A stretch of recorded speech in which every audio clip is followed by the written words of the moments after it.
And now, an audiovisual presentation, presented by Squad Entertainment Inc.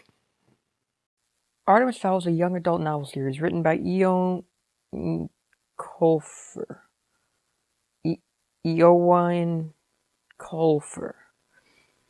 I butchered that name, so sorry, Eowyn. Anyways, the novels are loved by millions, and though I've never personally read the books, I am looking forward to starting the series when I get a free moment. Between fairies, trolls, giant dwarves, it's all very fantastical and very intriguing. Still, with all this intrigue and potential, Disney has created a terrible film. So instead of asking, where did this film go wrong, we should probably identify a couple things. First, this film has been in development limbo for nearly 20 years. That seems like a good jumping off point. In 2001, the year the first book was released, the movie rights were bought by Miramax Films, known for producing and distributing classic movies such as Pinocchio, A Wrinkle in Time, Bionicle the Movie, and Tom and Jerry the Movie, theatrical distribution only.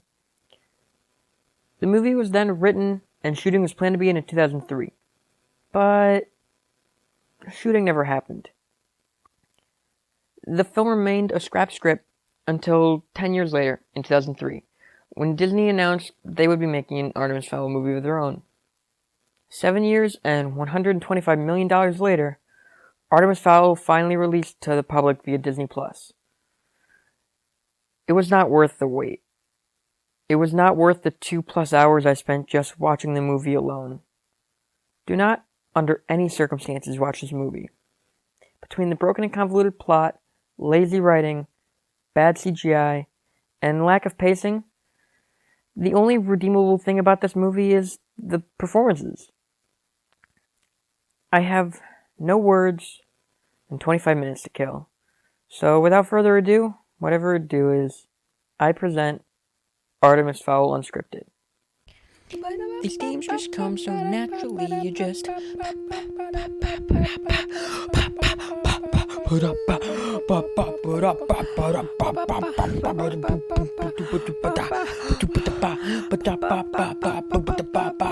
sing whatever's on my mind. Now, before we get into anything more about this video, I do want to finally say I finally got a mic, so I know everyone's glad about that.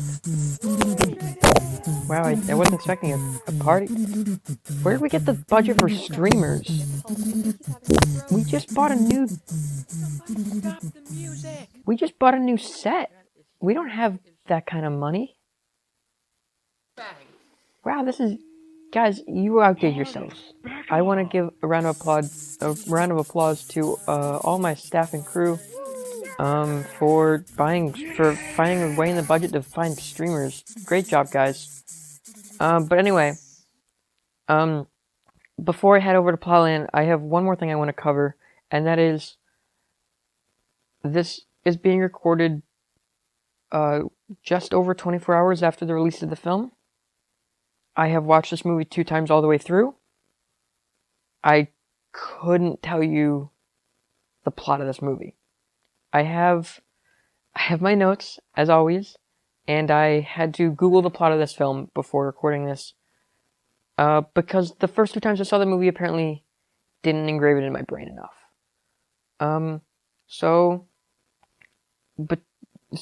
Let that say what it will, but I do want to preface this with, if I'm missing any key points of this plot, that's because I don't remember them happening. But anyway, welcome back to Plowland, everybody. It's everyone's favorite segment of the show, probably, maybe. I don't actually know. But anyway, this movie's plot seems pretty simple at first glance. Artemis Fowl is an only child with no mom, and a dad who's always away. His dad is kidnapped, and the only way to save him is for Artemis to retrieve an item called the Aculos. Holly Short is a fairy cop trying to prove her father wasn't a traitor, and she is kidnapped by Artemis and Artemis's henchman, bodyguard person, Dominic Butler, who then tricked the other fairies into using Mulch, a giant dwarf criminal, to break into the safe containing the Aculos. After a battle with a troll, Dom dies and then doesn't die anymore. And Artemis Fowl saves his dad, who ensures Holly that her father wasn't a traitor to the fairies and helps her stop the actual evil fairies. And along the way, Artemis learns the power of friendship and Holly learns how to trust. Pretty basic plot. Nothing really confusing about what I just read. But I hate to tell you all, you are wrong. And I feel like I should address this in Plotland, because this movie's plot is so convoluted and absurd. There were most times in this movie I didn't know what was going on. Like, the first time I saw this in particular, I had very little clue of what was happening for most of this film. And as I went to go write this script, I asked Jack, my co-producer and creator of this channel, what the plot of this movie was, and he reminded me the Akelos is a thing in this movie at all. And it had been less than 12 hours since I had finished that movie. So, when the main plot of this movie is barely a plot, a story, and it's more just a few events tied together by a few different events, none of which tie together at all, you don't really have a story here. But I am kind of going off the script, so I guess now is a good time to transition into the unscripted part of the show. Before I get into my rant, I do have a new segment of the show I want to test out. It's called Initial Thoughts, and basically what it is me and Jack, who I just mentioned, watched this movie together, and we recorded our thoughts on our expectations before going into this movie, and our thoughts immediately after watching this movie. My thoughts tend to change over time. The more I think about a movie, I think of more things, and just sometimes it betters, sometimes it worsens.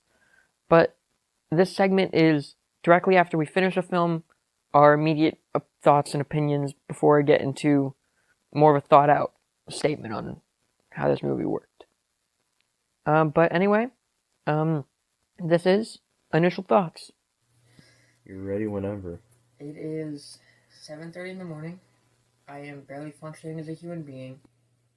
We're about to watch Artemis Fowl. I didn't read the book. How this got released to Disney Plus and not New Mutants is beyond me. But I'm going in blank. This could be either really good or really bad. I don't know if it's... I think it's going to be one of the two. I don't think it's going to be in the middle. But I literally have no reference, so maybe it could be in the middle. I don't know. I don't have any expectations for this movie whatsoever. I don't know. God, this is a bad idea for a segment. Artemis Fowl. It's a book. It's no movie. I don't know anything about the book. I didn't know it was a book. I don't know. It's really no function whatsoever. But we're watching it, so we'll see what happens. That's all I have to say about that. Because I said let's watch Artemis Fowl doesn't mean you had to go along with this. I don't really know how I want the segment to go. I guess I'm just gonna give my few brief sentences on my initial reaction to this, which is just incredibly boring, incredibly confusing. I don't know. For most of the movie, I didn't know who was good and who wasn't good. Most of the fairies are good, and I thought they were gonna be the bad guys until at least halfway through. I wouldn't recommend. Immediately after watching, I'm going to say it's my least favorite movie I've watched on this show so far. Ooh. Yeah, that's saying something. I watched Alpha and Omega goddamn 2. What was this movie? genuinely don't know. I know there's an Artemis Fowl senior and junior. I think the butler's name was Dom. I couldn't tell you anyone else. Like, Well, what was it? the fairy girl's name was Short. Something like that. And then there was Mulch, was Olaf. Yeah, Josh Gad. I'm gonna call him that because that's all I know. But yeah, what was this like? There was definitely a few times during this that we were, well, mostly you, were just like, what is happening? And I could only say, just don't ask. It is an hour and 30 minutes of like actual viewing, and it felt longer. Good point. I was kind of worried when I first conceptualized this idea for this segment that I was going to have like an overwhelming like love for a movie, and then immediately, like, as time went on between that and actual recording of this, I was going to like hate it more and more. But turns out we picked an awful movie to watch. So pretty same opinions. I do want to go. I've talked about this a little bit in Plotland, but I do want to recap this one more time. This movie is so forgettable. I had to watch it a second time just to remember anything for this movie, and even then, I don't remember most of what happened. But also, this movie is somehow way too short and way too long at the same time. It feels like forever. It feels like I was sitting and watching this movie for 3 hours both times. But really, this movie is an hour 20, almost. So, what I mean by way too long is obviously it's boring and I hate it and it feels like forever. But also I feel like if this movie was longer and it gave more exposition, it built these characters a bit more, it fleshed out this world and the people in it just for another 20 minutes, I feel like this movie would have been significantly better. I feel like one of my biggest issues with this movie is I don't know why characters are doing what they're doing, and I don't know the logic of this world per se. And they try writing this off in Mulch's exposition, which I think are good scenes on their own, but I think they take away from the overall film because they don't allow the film to show what's happening and like how these characters go about their lives. I know in particular at the beginning, Artemis Fowl is looking for the Oculus, and he's looking for the fairies, and the first, like, they show him realize fairies are real, and then the next time you see Artemis Fowl is him on a computer searching for a way to trick fairies into he's coming up with this whole plan that they don't tell you. Like, they don't show Artemis Fowl's, it all feels like luck. Everything in this movie feels like Artemis Fowl got really lucky, and I feel like if he's supposed to be this criminal mastermind and he has this huge plan, they needed to give some better way of showing that. And nothing against the book. Clearly, I never read the book, but I feel like this would almost work a lot better in a book when you have more time to build out these characters, and you almost are forced to explain what they're doing in more detail. I feel like it just would come across better if they put a bit more runtime on this. But going off of that, it's too short. Things kind of seem random. I now have a list of 4 of the most random plot holes, or just things that happen in the plot, that I want to talk about. They don't make any sense. I don't know why they were put in this movie, or they just contradict what the movie has already stated. So, my first big criticism of a scene in this movie is the troll scene. And if you didn't see this movie, which, be glad, there's a scene where the army of fairies go to retrieve their fairy who's been kidnapped, and they do this. No, they go to retrieve. I'm sorry, they go to retrieve the Acrolos. It's just been unlocked from the safe. And they do this by sending in a troll that they had captured earlier in the movie, to attack Artemis and his friends. And not only is the troll poorly animated, not poorly animated, they didn't have the budget for this movie. Which I know is astonishing because it cost them $125 million, but I honestly don't know where all that money went. Not into the visual effects department, not into the writing. But in this scene alone, they show Dom sacrifice himself to save Artemis from a falling chandelier. But they have a shot of Dom flying just as far as Artemis, and then just cutting to him under the chandelier, and Artemis as far away as possible from the chandelier. And you have to wonder, like, but Dom would have gone just as far as. Why did Dom get crushed and not Artemis? I don't understand. That didn't make any sense. And Dom's niece, who is literally a character thrown into this movie, maybe has 4 minutes of screen time. She shouldn't be here.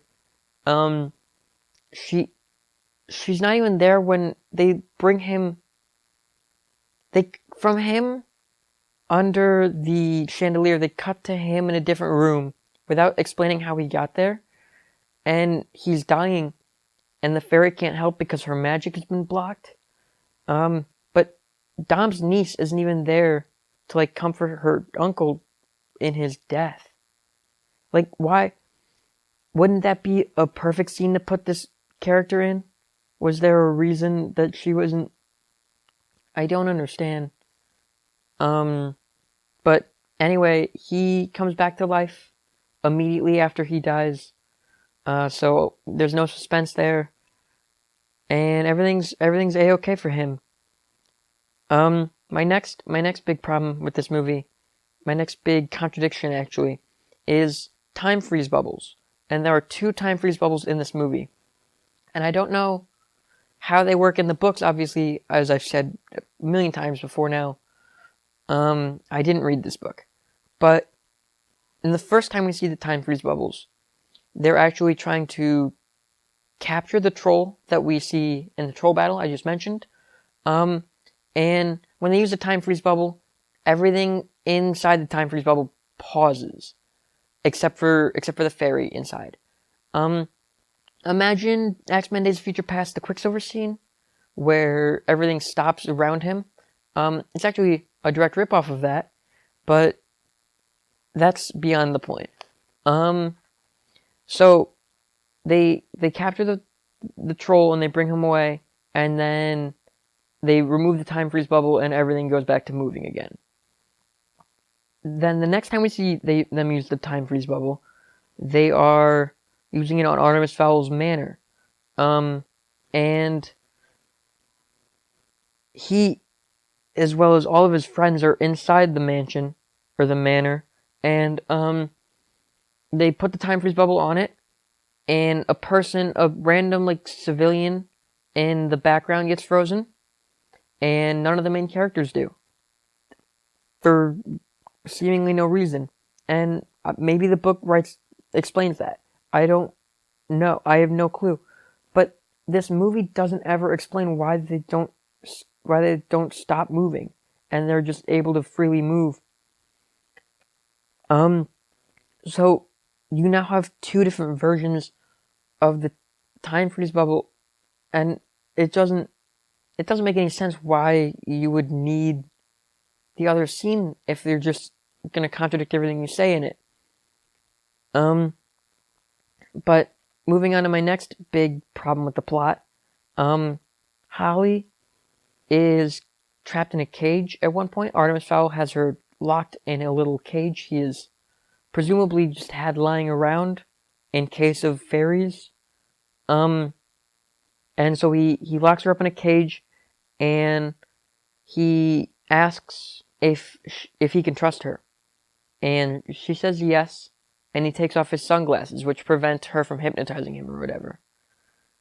And she just doesn't hypnotize him and ask him to take her out. And that doesn't make any sense. Why would she just allow herself to still be locked up in the cage if she had the opportunity to hypnotize him? And I understand it was like, oh, it was for trust or friendship, or it was for the moral of the story, or whatever. But we have nothing up to this point stating that either one of these characters would do that Artemis would take off his sunglasses, or that Holly would allow him to do that and not hypnotize him into freeing her. And my fourth big problem with this movie, or at least with the plot of this movie, is when Mulch, the giant dwarf, the Dwarfish Giganticus, is breaking into Artemis's safe to get the Aculos. He gets it, and then, or he opens the safe, and then Artemis and Holly just walk in front of him and say, oh, we can take it from here. And then Mulch just joins their team, even though he was on the opposite side 5 minutes prior. And there's no reason why he joins their team. I think it was supposed to be that him and Artemis's dad knew each other. But I don't know. It was not explained at all. And like I don't understand why they work together in this movie, and I don't understand why he just immediately changed sides. But yeah, and I mean maybe that is part of the problem is just the characters don't really have any morality. Maybe that's not the right word. You don't know what characters are supposed to be the good guys and which characters are supposed to be the bad guys until the last 5 minutes of the film. Because up to that point, I thought the fairy army was bad, and Mulch was bad, and Opal was bad. And then it is revealed that not only is the fairy army not bad, and actually you're supposed to be rooting for them, they're the good guys, but also Mulch turns out to be working with them the whole time. Or not the whole time, but part of the time.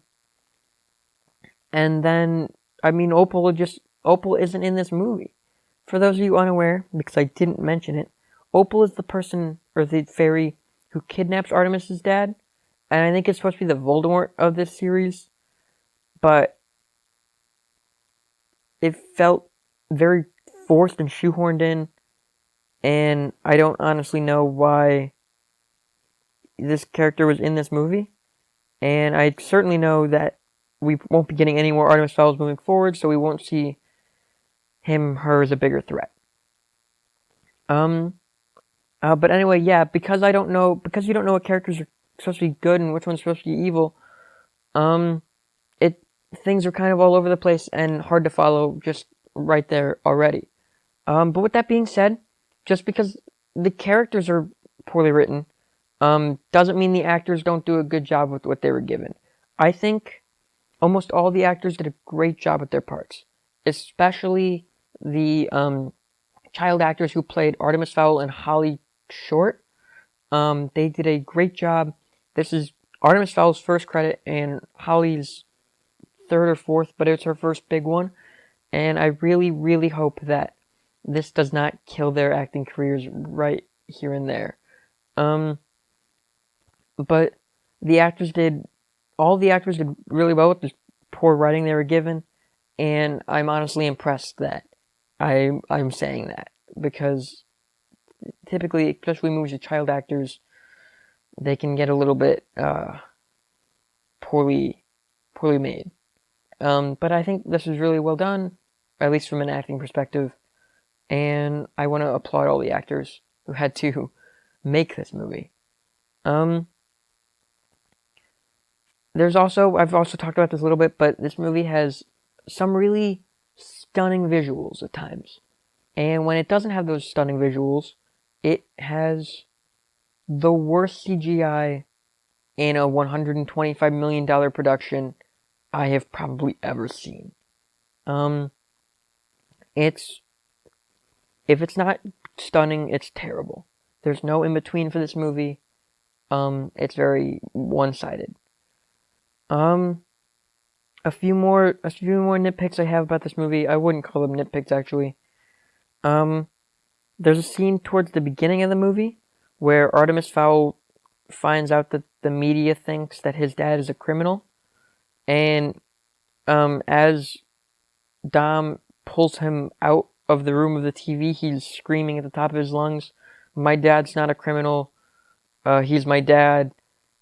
And for some reason, I feel like I've seen this scene before in another movie, like almost word for word. But it doesn't. Not only is it cliche, because we've seen this scene millions of times, where it's like, oh, he's not a criminal. No, stop! You're slandering his name. It's like to get dragged out of a room, for seemingly no reason. But it's a stupid scene. Every time it appears in a film, it's stupid. It's nonsensical most of the time.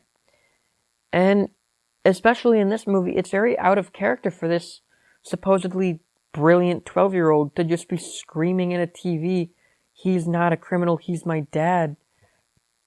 And like, I understand that a lot of Artemis's love, he adores his dad and he looks up to his dad, and finding out something like that for a 12-year-old would be shocking, but he's supposed to be well put together and composed, and it doesn't make any sense for him to just be yelling at nobody. And then immediately like rush toward the phone the moment there's a call, hoping it's his dad. It is maybe the dumbest scene in the film. Although I don't want to say that for certain, because every scene in this film is a dumb scene. So pick your poison, I guess. This movie also introduces that fairies can hypnotize humans, unless the humans are wearing protective sunglasses. And it introduces this concept and then never follows through. And I get it. I'm no professional writer. I shouldn't be criticizing. Disney clearly knows better than I do, but even I know if you're going to set something up, you have to follow through. And maybe this movie was hoping it was going to follow through in a sequel. I don't know. I don't know how this whole franchise works. But I can for certain say that there's no payoff to that line. Nobody gets hypnotized, for good or for evil, in this film. They reference it. They have this whole scene where Artemis's dad is talking to him about fairies can hypnotize people, so you have to defend yourself with sunglasses. And then they have another scene where Artemis and Dom's niece are wearing sunglasses so they don't get hypnotized, and they have a whole conversation out of it. And then that's the last thing we hear about the fairies being able to hypnotize humans. And this movie just uses it as an excuse for them to look cool in sunglasses. And where they do look cool in the sunglasses, I will give them that. It's lazy writing, which is ultimately this movie's biggest downfall. Everything about this movie, the characters, the plot, the plot holes, they all stem back to this movie's poor writing. I can excuse some look on. I can excuse some bad looking CGI every now and then. I've done it in plenty of other movies, but when your writing is this bad consistently through the movie, where I am either bored, confused, uninterested. If your writing is so bad throughout the whole movie where I'm either bored, confused, or both, then you need to fix something in the script. And whether that's adding more exposition via the black and white prison scenes, or adding less exposition and making this a 2-hour movie, I think either one of those options is a good option, but everything feels disjointed and disconnected because of the lazy writing. I don't particularly think this movie was doomed from the beginning. I read a summary of this book after seeing this movie, and the summary alone of this book was better than the movie I just watched. It's stunning to me that something so fascinatingly interesting could turn out so bad. And even during the movie, I recognized that it was an interesting concept playing out in front of me, just an awful execution. This movie could only be saved by an entire rewrite of the film. I truly believe that there's no way you could have saved, maybe by adding time, but if you wanted to keep this runtime, you're going to have to rewrite the film somehow. You're going to have to fix the script drastically. But I think that's all I really have for big points in this film. I have a few small nitpicks, but I don't think they're really worth talking about in detail, so I will have a narrator list them now. And then I'll meet you back in Review Podium.